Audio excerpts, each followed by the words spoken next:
Land Shark 6 was one of the most intense cinematic productions I've ever been on. How did they get the shark to look like that? It was so intense and so real. And when I went inside the shark, how did they get the digestive juices to like sound and feel like that? They actually, like, it was like corrosive a little bit in there. And then it was just so intense. Land Shark 6, it's the creator of the script, he's a cinematic genius. It's too intense to talk about. I mean, I know that it looks like I was really swallowed, but I'm fine. But it's incredibly, incredibly realistic. I mean, I've never been in a production like this.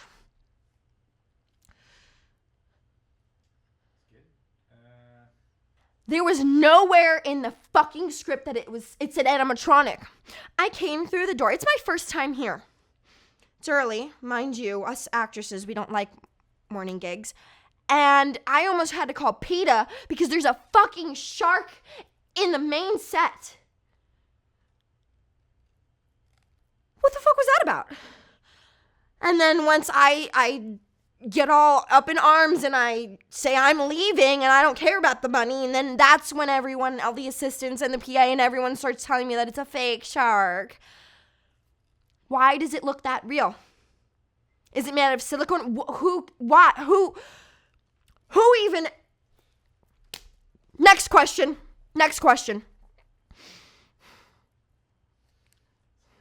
So the experience I had when I got stuck in the shark was, first of all, am I getting paid extra for that? Am I getting paid extra? Okay, you guys don't decide not to say anything. What the fuck was all that about? This is why we don't have high quality animatronics, because things go wrong. The wires get crossed. I was stuck in there for 20 minutes. Do you know how tight it is in there? And do you know those, I know that it's all chemically fake. It's created digestive juices. They're not real, but they smell horrible. It smells horrible in there. Okay, the 20 minutes? I don't think it was 20 minutes. I swear to God it was like 45. But sure, if you say it was 20, it was 20. So it was fine. We just need a little more safety protocols on set with the shark. Other than that, it's great. But am I getting paid more?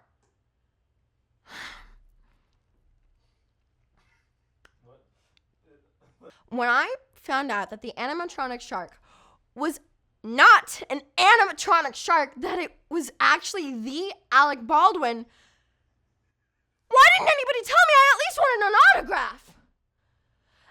And also, isn't being on set a little bit dangerous now with him? Like, you know, that's why nobody told me. I get it. We want to keep the set kosher. I completely understand. Okay. But somebody's got to have an extra autograph that they got. Right? So. How I felt when I found out that the shark was a one entry point, I was actually incredibly suspectful of that. I've been on enough sets where, like, things like that have happened, and typically the way that they're designed is they are one entry point animatronic. So I actually knew before everyone told me that I was gonna slide down that thing. I just knew it was, but so.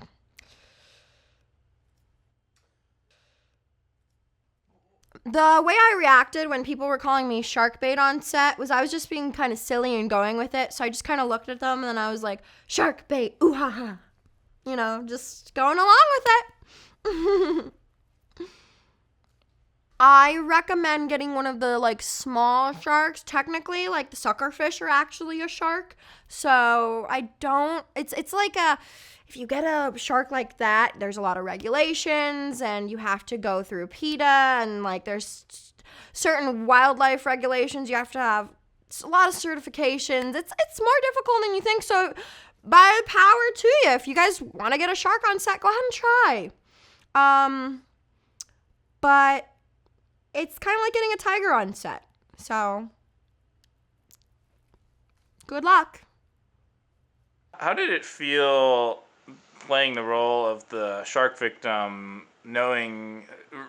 recalling the whole experience when your parents got eaten by sharks?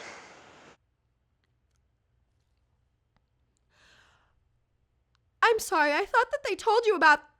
Why would you ask that?